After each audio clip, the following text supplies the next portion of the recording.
भारत माता की। वैसे सभा चरम पर है और माननीय मुख्य अतिथि का आगमन लगभग कुछ ही मिनटों में होने वाला है। अब आदरणीय संचालक महोदय ने मुझे आदेश किया है तो मैं भी 2 शब्द बोलूँ। मंच पर आज पार्टी तक ये वीर भूमि है और वीरों की यहाँ पर खेती होती है। इसका परिणाम हमारे पास कुलदीप सिंह जैसे लोगों ने अपने प्राणों की आहुति जैसा एक बिल्कुल प्राण निकल चुके थे, उसके बाद लड़ते रहे।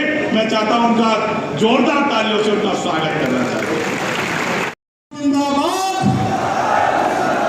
केशव प्रसाद मौर्य जिंदाबाद, केशव प्रसाद मौर्य जिंदाबाद, केशव प्रसाद मौर्य जिंदाबाद। मित्रों, जिनका हमें इंतजार था, ऐसे उत्तर प्रदेश सरकार के उप मुख्यमंत्री परम श्रद्धेय आदरणीय केशव प्रसाद मौर्य जी हम लोगों के बीच में आ चुके हैं। उनके साथ ही आए हमारी लोकसभा के सांसद आदरणीय राजकुमार चार जी का भी मैं अभिनंदन करता हूं। विधायक विजय सिंह जी का मैं अभिनंदन करता हूं। भारतीय जनता पार्टी के जिलाध्यक्ष भाई गिरिराज कुशवाहा जी का भी अभिनंदन करता हूं। महानगर अध्यक्ष भानु महाजन जी का भी अभिनंदन करता हूं। विधायक डॉक्टर जी एस धर्मेश जी का भी अभिनंदन करता हूं। पूर्व विधायक कालीचरण सुमन जी का भी अभिनंदन करता हूं। मेरा सभी से अनुरोध है कि मंच पर अपना भारत माता की, भारत माता की, केशव प्रसाद मौर्य जिंदाबाद। मित्रों, हमारे बीच में घेरागढ़ के भी विधायक आदरणीय भगवान सिंह कुशवाहा जी भी हैं। मैं उनका भी अभिनंदन और वंदन करता हूं। आज इस जनसभा में हम लोगों के बीच में मुख्य अतिथि के रूप में पधारे उत्तर प्रदेश सरकार के उप मुख्यमंत्री आदरणीय केशव प्रसाद मौर्य जी के स्वागत और अभिनंदन के लिए मैं उत्तर प्रदेश वर्मा जी से निवेदन करूंगा कि वो आए और आदरणीय उप मुख्यमंत्री जी का स्वागत करें। आदरणीय छोटेलाल वर्मा जी, मेरा जिनके द्वारा स्वागत हो गया, मेरा उनसे अनुरोध है भैया आगे से स्थान छोड़ते जाएंगे।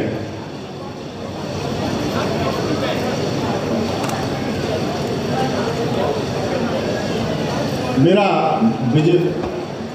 विजेंद्र कुशवाहा जी और राजेश कुशवाहा जी से अनुरोध है कि वो आए और आदरणीय उप मुख्यमंत्री जी का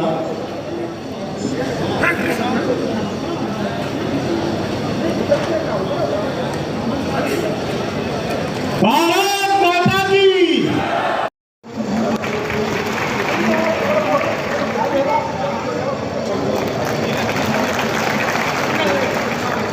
आदरणीय उप मुख्यमंत्री जी का राजस्थानी स्वाफे के साथ समाज के मीटर लंबा स्वाफा राजस्थानी स्वाफा है, जिसे बांध करके आदरणीय उप मुख्यमंत्री जी का करने के लिए आए हैं। मैं दोनों प्रमुखों से अनुरोध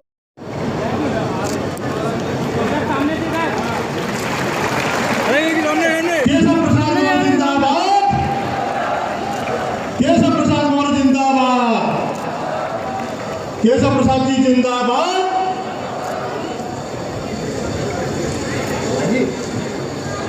बोलो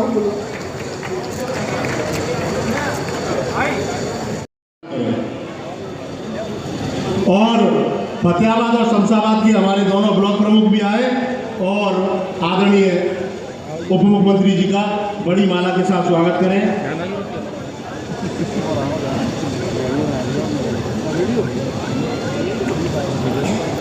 मैं कोऑपरेटिव बैंक के अपने जिले के चेयरमैन प्रदीप भाटी जी भी हमारे इस सभा में उपस्थित हैं। मैं उनका भी स्वागत करता हूं, अभिनंदन करता हूं। मेरा लल्लूराम प्रधान जी, लालन सिंह जी थोड़ा जल्दी करें, गोमान सिंह जी, बंटी प्रधान जी आए और आदरणीय उप मुख्यमंत्री जी का बड़ी माला के साथ स्वागत करें।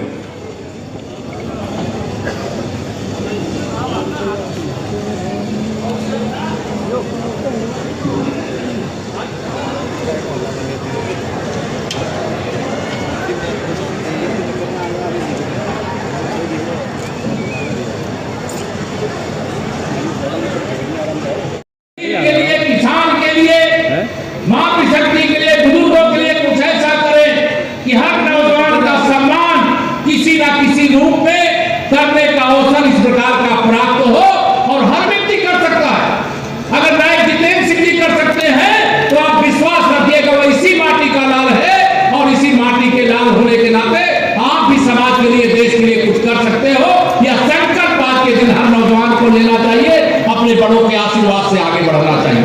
और हम आपके साथ हैं, ये आपको भरोसा दिलाना चाहते हैं। यहाँ पर हमारे पत्रकार मित्र हैं, सब पत्रकार मित्रों का भी मैं हृदय से सम्मान करते हुए आपको सबको, मैं बहुत लंबे समय से आप सबके बीच में आता हूँ, चुनाव के समय भी आता हूँ, जब चुनाव नहीं होता तब भी आता हूँ, लेकिन आज का आना एक विशेष हो गया कि आज ऐसे वीर के सम्मान में मुझे यहाँ आने का मौका मिला, जो वास्तव में इस प्रकार का अवसर शायद ही किसी को, चूंकि इस प्रकार की वीरता का प्रदर्शन करके कीर्ति चक्र प्राप्त करने वाले शायद ऐसे वीर बांकुरे एतवारपुर की धरती, आगरा की धरती में जन्म लिए थे। इसलिए आज इस कार्यक्रम में आने का अलग सुख है, अलग आनंद है, उसे शब्दों में व्यक्त नहीं किया जा सकता है। इसलिए जिस देश के अंदर इस प्रकार के वीर बांकुरे सीमाओं की रक्षा करते हैं, उस देश की सीमा का अतिक्रमण करने का दुश्मन कितना भी शक्तिशाली हो, कभी साहस नहीं कर सकता है। और आज मुझे 56 इंच के सीने वाले भारत के प्रधानमंत्री माननीय नरेंद्र मोदी जी का जिक्र करने की आवश्यकता हो रही है। आप सबको मालूम है, इस देश के अंदर आतंकवादियों के हमले, उस हमले में हमारे सेना के वीर बांकुरों का बलिदान होना और नागरिकों का बलिदान यह समाचारों की हेडलाइन बना करती थी 2014 से पहले। कोई भी अखबार देखिए तो, टीवी देखिए तो, सोशल मीडिया देखिए तो दुश्मन देश की ओर से हम पर हमला किया जाता था। और उस समय की सरकार जो केंद्र में बैठी हुई थी, उनका आदेश था कि आतंकवादी आप पर गोली चलावे तो कोई बात नहीं है, लेकिन जब तक दिल्ली आदेश ना दे तब तक आप दुश्मन पर गोली नहीं चलाओगे। लेकिन आपने जब इस देश के अंदर, प्रदेश के अंदर, आगरा के अंदर कमल खिला करके माननीय नरेंद्र मोदी जी को देश की बागडोर सौंप दिया, तो उन्होंने कहा पहली गोली तो मत चलाना, लेकिन अगर दुश्मन की ओर से गोली चल जाए तो गोली का जवाब गोला से देने में 1 मिनट की देर भी मत करना। यह भारत का निर्माण आप सबके आशीर्वाद से, आप सबकी ताकत के कारण से हुआ है। अगर आप कमर का बटन नहीं दबाते, माननीय नरेंद्र मोदी जी को भारत का प्रधानमंत्री नहीं बनाते, तो मेरे वीर बांकुरों के अंदर तो इतना दम है कि जीवन के अंतिम सांस तक दुश्मन को ढेर करने की सामर्थ्य रखते हैं, जिसके उदाहरण नायक जितेंद्र सिंह जी हैं। लेकिन अगर सरकार ही हाथ में हथकड़ी लगा देगी तो हमारे जवान क्या कर पाएंगे। लेकिन आज आप देखते होंगे आतंकवाद दम तोड़ रहा है। पाकिस्तान हो चाहे चीन हो, जो देश की सीमाओं पर आए दिन नजरें टेढ़ी करने का काम करते थे, घुसपैठ करने का काम करते थे, उनको ये मालूम है कि घुसपैठ करेंगे तब भी मारे जाएंगे। और अगर चुपके से घुस करके आए और देश के किसी हमारे जवान के साथ कोई हरकत करने का काम किया तो आप सब जानते हैं, चाहे उड़ी में आतंकवादी हमला हो, चाहे पुलवामा में आतंकवादी हमला हो, हमारे इन्हीं वीर बांकुरों ने सर्जिकल स्ट्राइक करके, रियल स्ट्राइक करके देश के दुश्मनों को उनके जमीन में ही घुस करके वहीं उनकी कब्रगाह बनाने का काम किया है, वहीं उनका कब्रिस्तान बनाने का काम किया है। यह आज ये परिवर्तन इसलिए है क्योंकि आपकी ताकत है, आपका समर्थन है।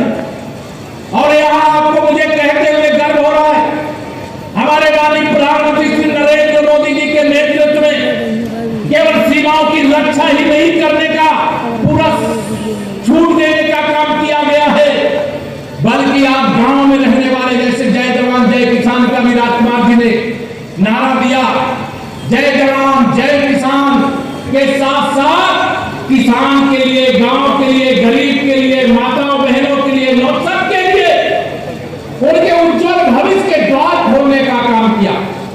आप सब जानते हैं आगरा की सबसे बड़ी समस्या क्या थी, यहाँ का खारा पानी, मीठा पानी नहीं होता।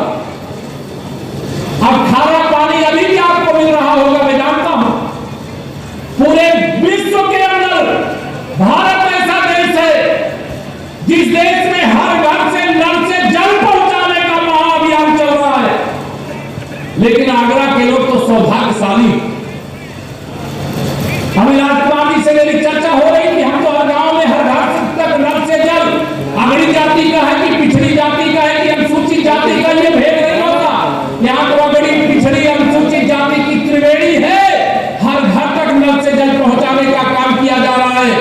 लेकिन आगरा वाले इतने भाग्यशाली हो कि आपके लिए पहले चंबल का पानी घर तक पहुंचाने की योजना थी, अब सीधा गंगा जल आपके घर तक आने जा रहा है। 4000 करोड़ से अधिक की लागत की योजना स्वीकृत हो गई। अब हर ओवरहेड टैंक बनाना होगा, पाइपलाइन डालना होगा।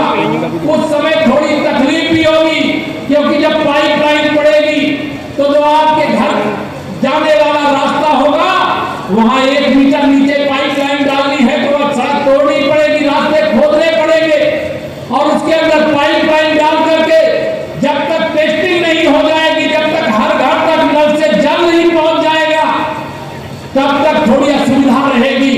लेकिन जो सड़क जिस रूप में तोड़ करके पाइपलाइन डालने का काम टेस्टिंग करने तक रहेगा, जो आज आपकी सड़क बनी उसी प्रकार से फिर से बना करके देने का हमारे माननीय प्रधानमंत्री मोदी जी ने आह्वान किया है, निर्देश दिया है, बजट में इसकी व्यवस्था की।